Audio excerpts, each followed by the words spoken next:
the actual question. Alright, so I'm recording now. I'm just doing the example on verifying Green's theorem. And I have one from somebody's assignment, but I'm going to do one that's not that. Apologies to you, because I will talk as if there are more than you here, to whoever's listening to the video. Okay. So the idea of Green's theorem is that it allows you to have two different calculations involving an integral around or within some sort of area.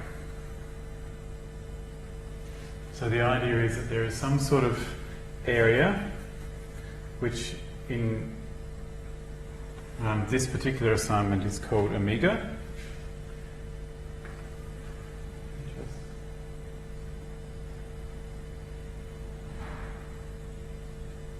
Not really better. And then this curve around the edge is the boundary of omega.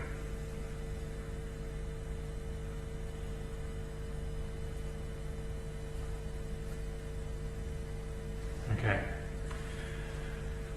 And what we can do is that it's possible to do two kinds of integrals here. We can do an integral, so every point in this plane there is a function or more than one function that given the x and y coordinates I can calculate the value of some function.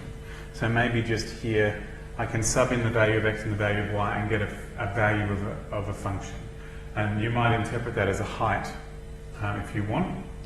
And if I want to sort of add up all those heights across this area, it would make a volume. And so that would be the integral across that. So I could do the double integral across this of some sort of function of x and y. That's bad. dx dy. And that would be made of adding up all those heights. Okay? So maybe the answer is 7 here, maybe the answer is 8 here, maybe the answer is -1 here, maybe the answer is 5 here. And I'm going to add up all those heights across that area.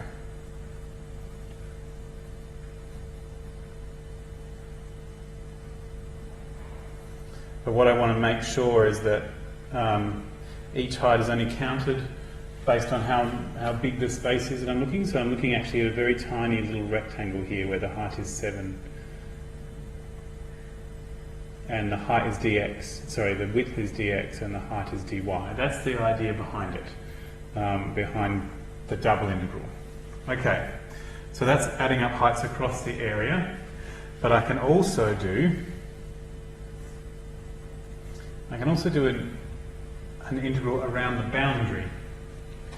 So I could trace around this boundary and figure out the heights on that boundary. And I could unwrap this boundary like that, and there'd be all these heights, and I could add them up as an integral as well.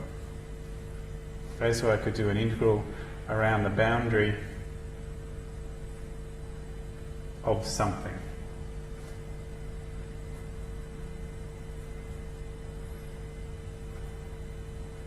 And what they normally use in a textbook, if you saw this, it'd be a ds, where that s stands for a small piece of the displacement along the edge of that thing. So it's a physics sort of idea, that s is displacement. So this is the s-axis, basically. So, heights across the length of the boundary. That's the idea of Green's theorem, just to give you a bit of an intro of to what it's trying to achieve there. So Green's theorem actually is more than that.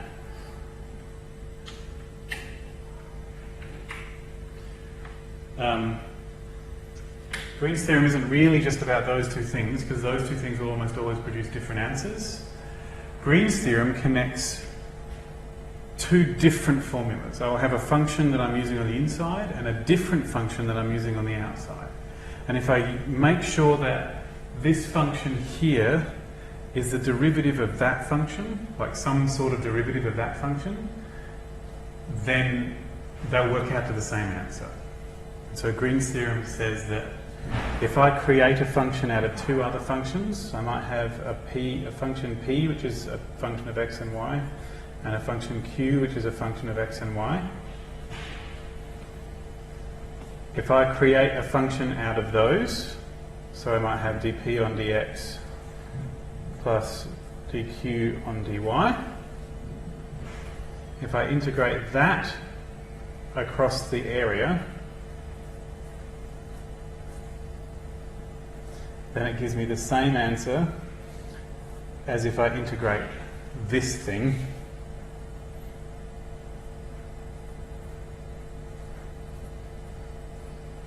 across the boundary.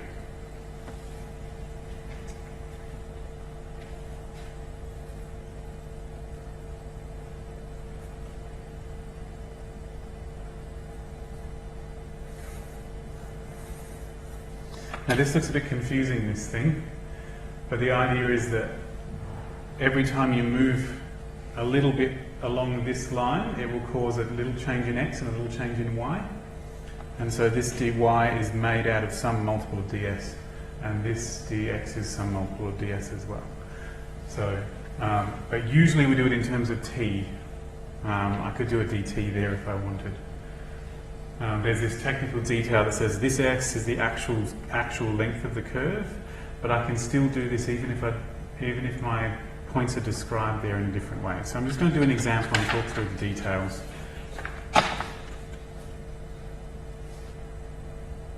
Oh, that was Green's theorem.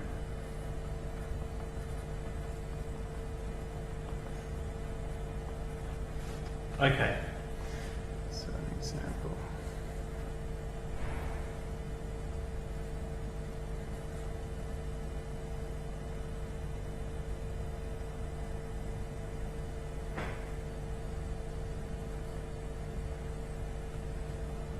That's the one I'm choosing. On the region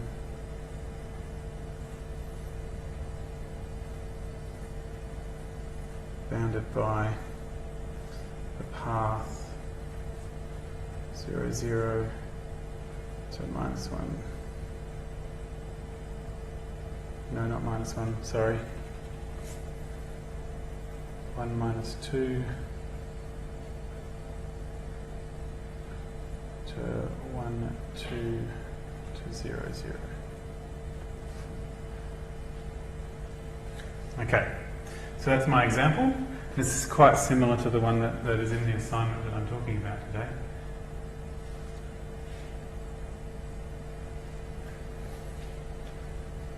And I verify.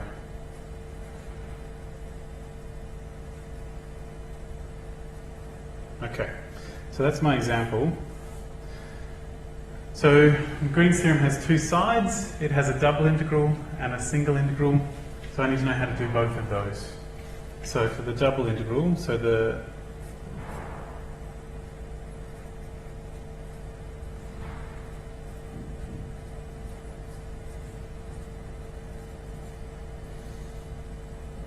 okay. So when I do a double integral, first I should figure out what the formula here actually works out to be. So let's see. P was equal to 2xy, and dp on dx is 2y, because the x counts as a constant, not the x. The y and the 2 are both constants. And q is x plus y squared. Oh, that's 2y as well. That is not what I was going for. Oh, I'm just going to run with it. Coincidentally the same, but it's not usually the same.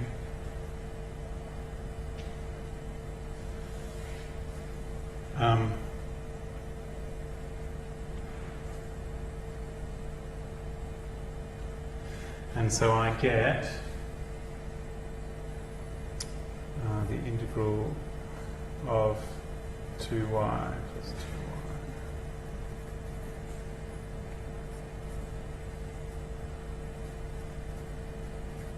Okay, so that's what I'm really trying to calculate. Because the dp on dx came out as 2y, so I sub that in. The dq on dy came out as 2y, so I sub that in. So at the moment this is a double integral. I can actually treat this as an integral. I can look at it as two pieces like this. I can have an integral with respect to x on the inside and an integral with respect to y on the outside. So there's no particular reason I need to have the dx and the dy in that order. I could do the dy first. I could switch it around and have the dy first and then the dx. And that will be based on my decision of how this region looks. Okay, because this region here is going to need to, I'm going to need to locate points with x coordinates and y coordinates within that region in order to make a decision of what integral I'm going to need to do. So I'm just going to draw my region.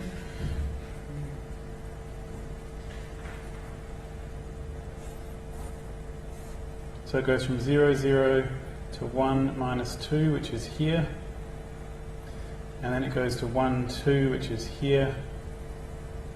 And then it goes back to 0, 0.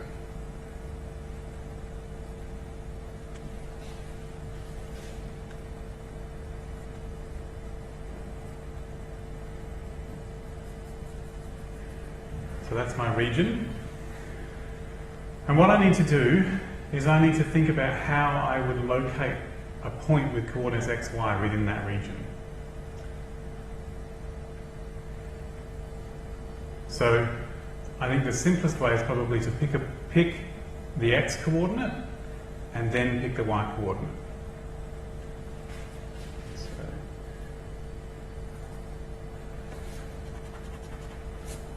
So what I'm going to do is I'm going to first pick an x coordinate, and then once I've done that, then I'll pick the y coordinate.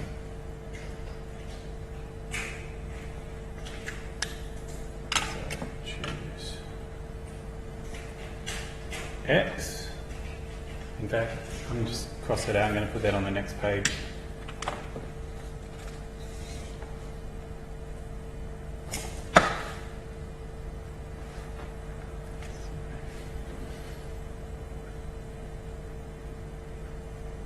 I'm going to choose x, which is going to go from 0 to 1, because they're all the possible x coordinates.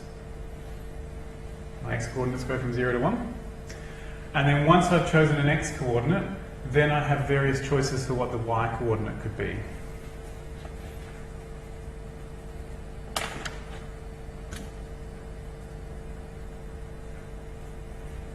Okay. I'm just colour coding it to match my diagram. So then I have various choices for what the y could be. So given I'm at this particular x, the y goes from this line up to that line. So that's going to be different y coordinates for every x. So this x is only going to go from here to here, this x is going to go from here to here, this x goes from -2 to +2. I need to figure out a formula based on the x that tells me what the y coordinates can be. So to do that, I'm going to need to find the formulas for these lines here. So this line is y equals 2x, because it has a slope of 2.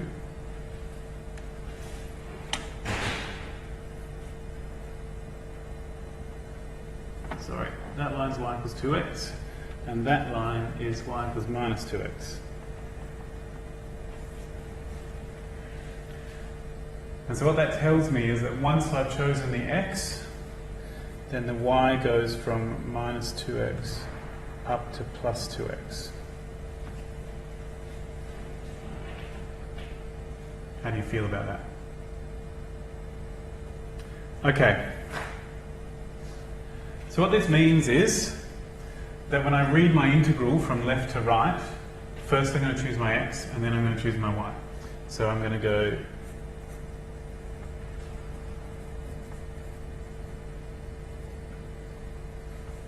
what I'm actually going to do is I'm going to do this.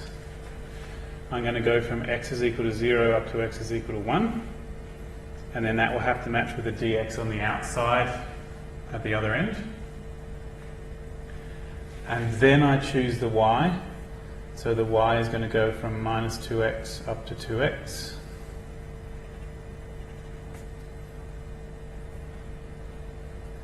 And that's going to be a dy. So you see what happened here is that this x integral here, which I did first, has to have a dx on the outside, and then this y integral has to have a dy further in. And then it was 4y still. Okay. We're doing well. Now we're actually able to do it. We can do the inside integral first.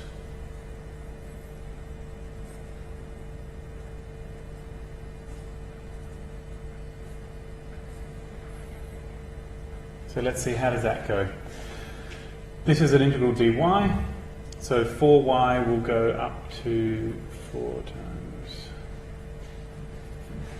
squared. Oh, damn it.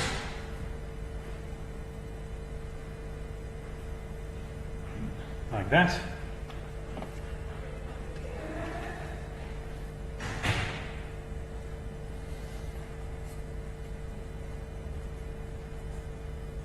So what do we get?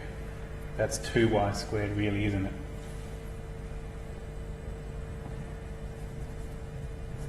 I'm just putting all the working in, even though normally I would probably skip steps.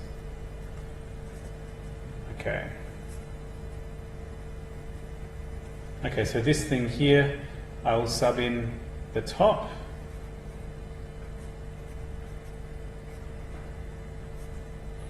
Minus the bottom. It's going to come out to 0.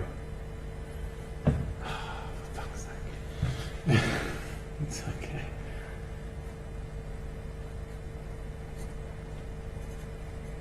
That's okay. I can deal with that. This is what happens when you choose examples on the fly. So it turns out that, anyway, I get this.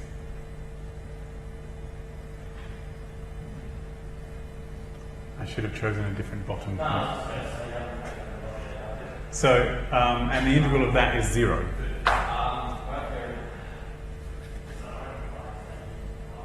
Alright.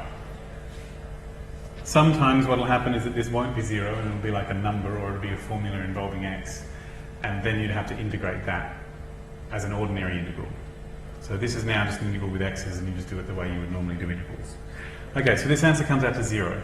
So what that means is if I do the other calculation on the other side, it should come out to 0 as well. Okay, so let's do the other side. So the integral around the boundary of p dy plus q dx, is that what it was? Yeah. Okay.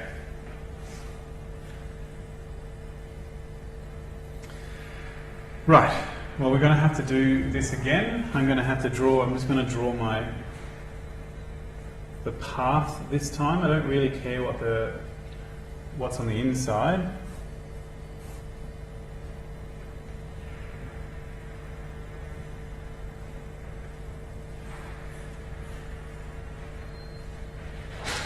So what you can see is that this path is made of 3 different pieces. And each piece I'm going to have to do separately and add them together when I get to the end, because they each have a different formula for what. I need to have some sort of formula that tells me what the points on this part of the curve are, and the formula here is going to be different to the formula here because they're different lines. So I'm going to split it up into 3 pieces. So I'm going to call this curve number 1 and curve number 2 and curve number 3.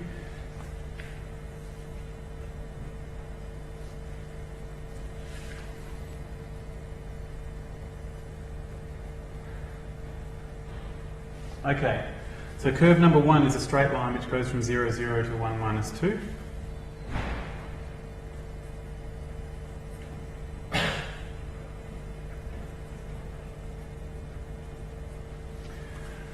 And I need to describe what every point, the coordinates of every point on that line are. And the quickest way to do that is to use a little bit of vector algebra. I know that if I start at 0, 0, and get to 1 minus 2, I could have, any amount of the vector 1 minus 2, and that would get me from here to here. So I can say that the point xy on this line will be some multiple of 1 minus 2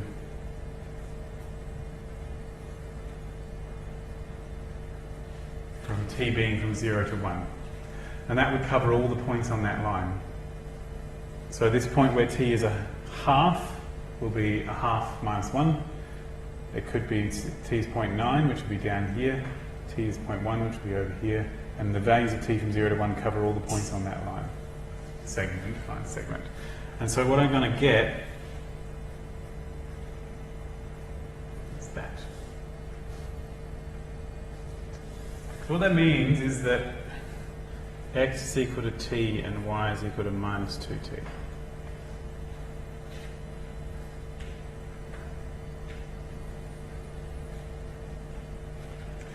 So if you look very closely at the formula we're trying to calculate here, it has a dy. I'm going to need to figure out what dy is in terms of, I'm going to need to figure out what everything is in terms of t. Because t is the variable that tells me where I am on this line. So I need to figure out what dy is in terms of t and what dx is in terms of t. So I can do dx on dt, which would be 1, which means that dx is the same as dt. And I can do dy on dt, which is minus 2, so dy is the same as minus 2 dt. So it's a little bit like doing integration by substitution. Okay, so I've managed to turn the dx and the dy into dt's. The next stage is to turn the p and the q into things involving t. So p was xy, 2xy, sorry, and x is t and y is minus 2t, so I get minus 4t squared. And q was x plus y squared, and x was t and y was minus 2t, so I get that for q. So as long as I turned everything into t, and now I can do the integral for that piece of the path. So I can go the integral across curve number 1 of p q dx is, so if I'm on curve number 1, the t goes from 0 to 1.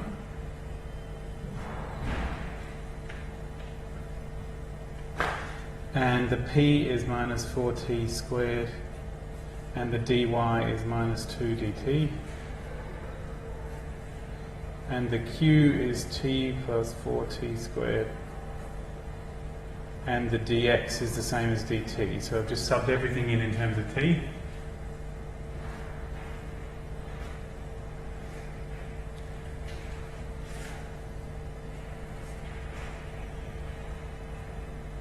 So you'll notice here, I could do the two integrals separately.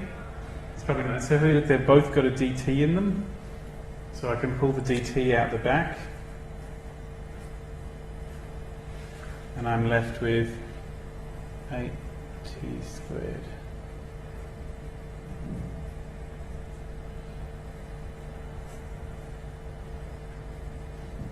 That.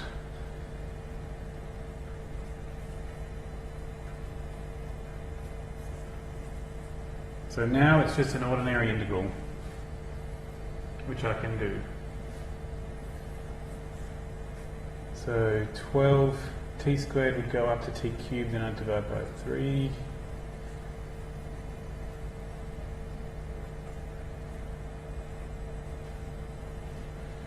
And then I'd sub everything in, 4 times 1 cubed plus a half times 1 squared minus 4 times 0 cubed plus a half.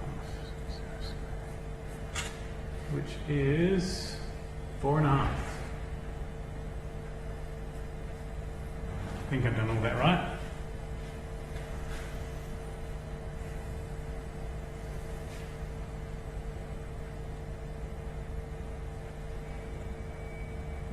Okay. Doing okay? 9 over 2 is the same as 4.5.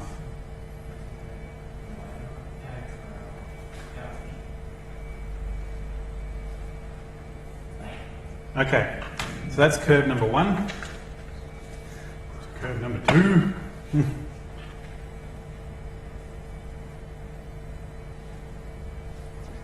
So my curve number 2, let's see if I can find the picture of it. Curve number 2 is this one, and it goes from here up to there. So I need a number that describes where I'm up to on that. I could just use the y coordinate if I wanted, because it's a vertical line. So it goes from a y coordinate of -2 up to a y coordinate of +2. That's one thing I could do. Traditionally use t. So I could do that too. I could go from t equals -2 to t equals +2. The traditional thing to do for these is to do exactly what I just did there and use my t going from 0 to 1. But I can make choices if I want. I'm going to do the traditional thing just so that you can see it done. So it goes from 1 minus 2 to 1, 2. So this is the vector 0, 4. That goes from here to there.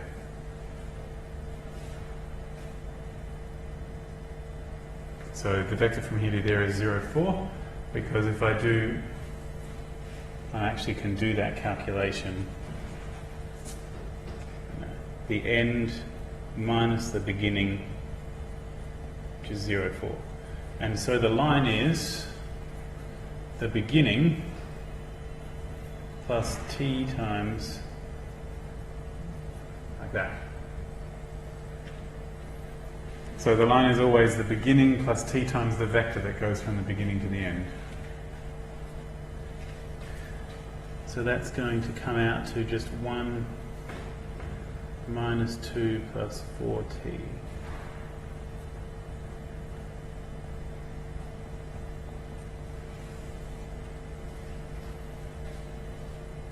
Doing all right? Cool.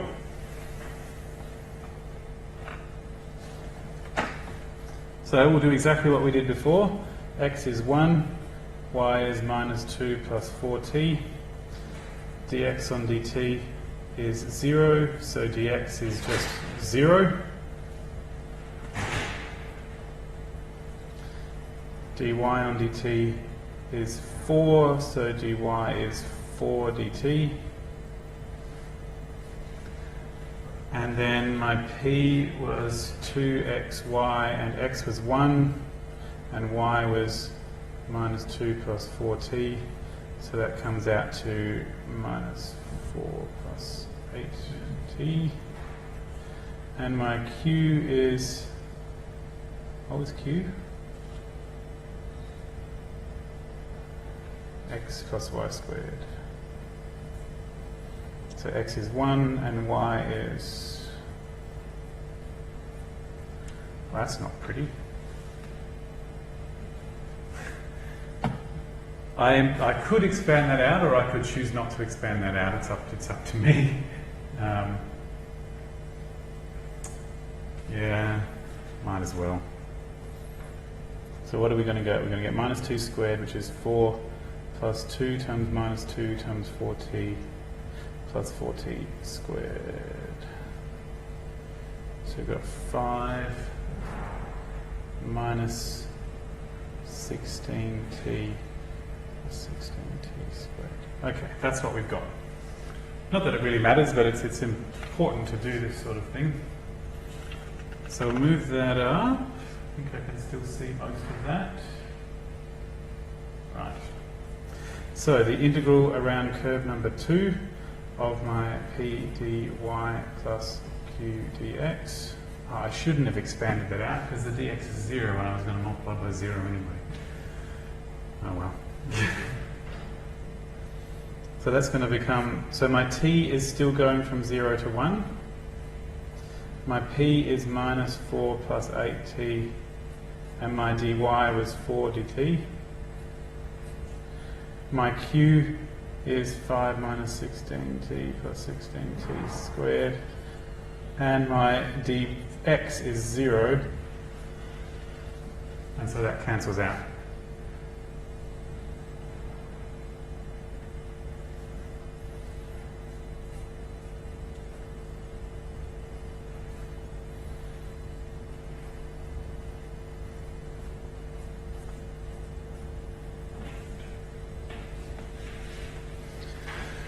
So what do we get? We get minus 16t plus 16t squared from 0 to 1.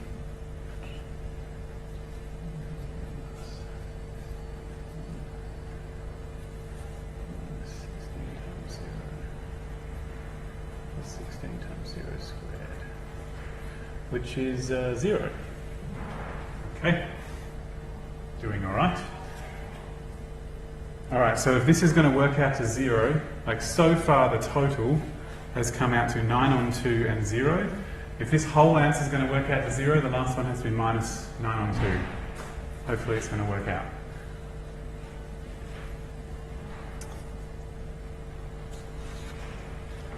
So now let's do our last curve, and we've only got a few minutes to go. Let's see if I can make it happen.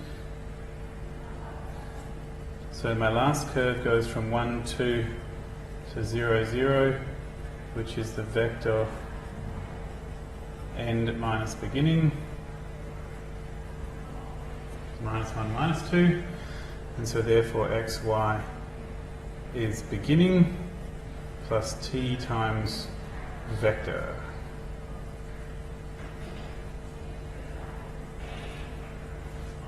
That.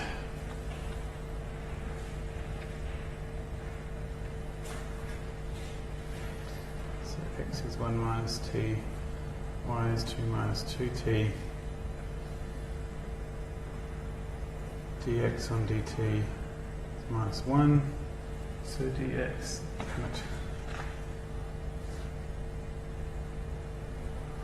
is minus dt, dy on dt is minus 2, so dy is minus 2 dt.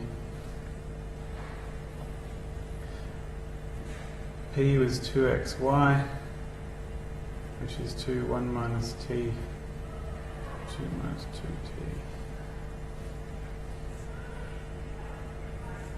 What have we got? 2 minus 2t minus 2t plus 2t squared.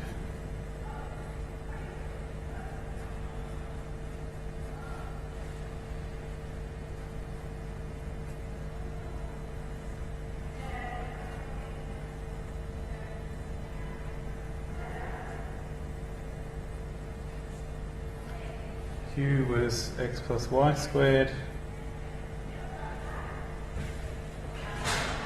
Sorry?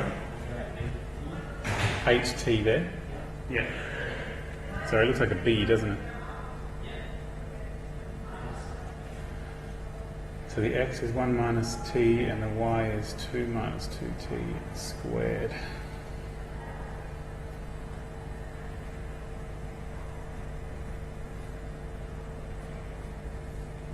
So 4 minus 4t plus 4t squared. So what have we got? 5 minus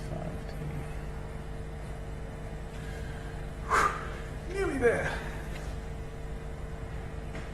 So I think the only information we need to do our integral is this now. Maybe I should just figure out what the p dy is and what the q dx is before I put it into the integral. That might be a bit more productive. So the p dy 4 minus 8t plus 4t squared, and the dy is minus 2 dt. So that'll come out to 4 times minus 2 is minus 8, minus 8 times minus 2 is plus 16.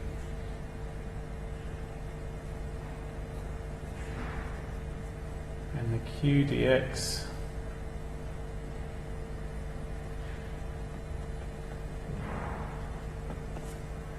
plus 4t squared times minus dt. So we get minus 5 plus 5t minus 4t squared dt. Doing very well. So the p dy plus q dx will come out to minus 13 plus 21t minus 12t squared. Okay, just adding everything together. Now we're going to do our integral. And hope to goodness that I've done everything right, because otherwise it's going to turn into a big embarrassment. Well, not that embarrassing. Everyone does it. Okay. Oops, today. I wasn't supposed to write that there. I was supposed to write the original thing we're trying to calculate. So we're attempting to calculate this, p dy plus q dx, which comes out to the integral from t equals 0 to t equals 1.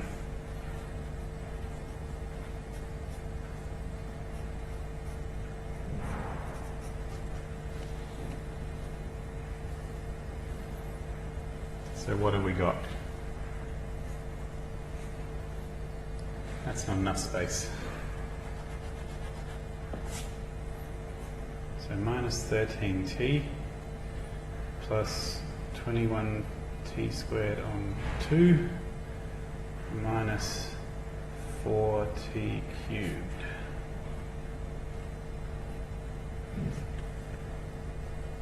Fingers crossed. Minus 13 times 1 plus 21 on 2 minus 4 minus 0. Okay. Let's hope.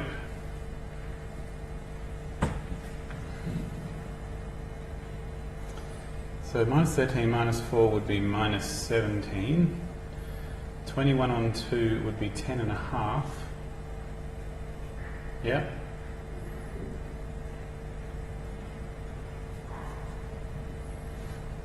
Minus 17 plus 10. That's not the right answer, is it? Damn it. Have I lost a minus along the way where I wasn't supposed to?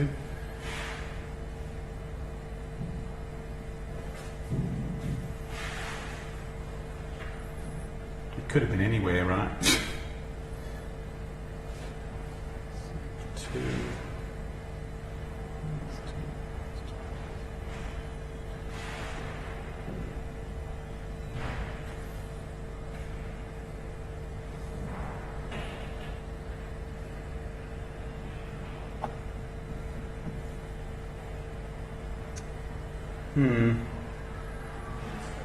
Sorry? It's probably way earlier. Or it could have been one of the other ones that's wrong, right? Any of them could be wrong. It's supposed to work out the same. At the moment, I'm pretty sure I'm right. I mean, if this is right, have I done this integral right? 13t, go up to t squared divided by 2, go up to t cubed divided by 3. 13 minus 13 plus minus 13 minus 4 should be minus 17. 21 divided by 2 is 10 and a half. Minus 17 plus 10 is minus 7. Minus 7 plus a half is minus 6 and a half. No. Yeah. Let's just leave it as a 21 over 2, hey? 17 will be 34 over 2.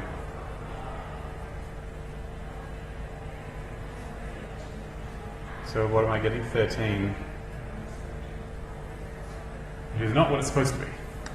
It's supposed to be minus 9 over 2 because the original answer was 0. Well, I'm just going to just finish this off because I have to go in a second. So the total integral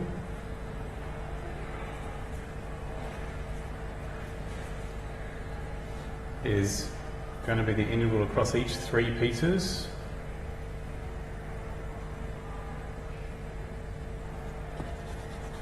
And my 3 pieces were 9 over 2 and 0 and minus 13 over 2, which in this case comes out to minus 4 or minus 2. Is that right? It's supposed to be 0, so something has gone wrong somewhere.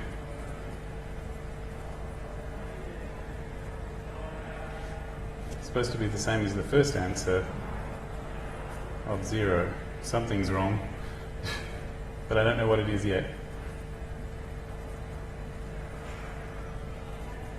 Oh well, it's worth a try. If I can, I've got a couple of minutes. I'm going to see if I can find it. So let's see.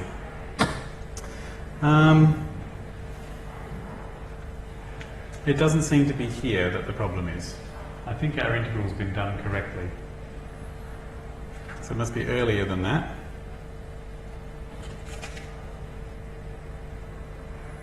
That's definitely minus 13. That's definitely 21. That's definitely minus 12.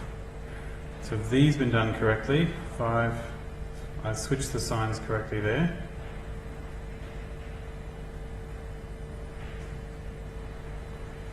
I think I've done this multiplication correctly. 2 minus 2t minus 2t plus 2t squared. And then I multiply everything by 2, 4, 8, 4. This one over here. No, that's an 8. Just there. 2 times 2 times 2. That's supposed to be an 8.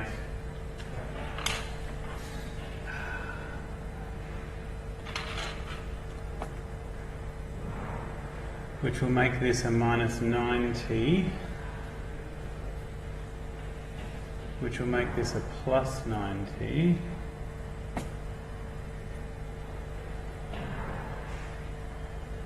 which will make this a 25,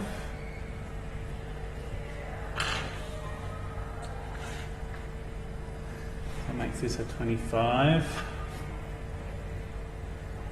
This a 25. This a 25. Which makes this a 25. Which makes this a 25. And minus 34 plus 25 is minus 9. Brilliant. And so my answer has become correct.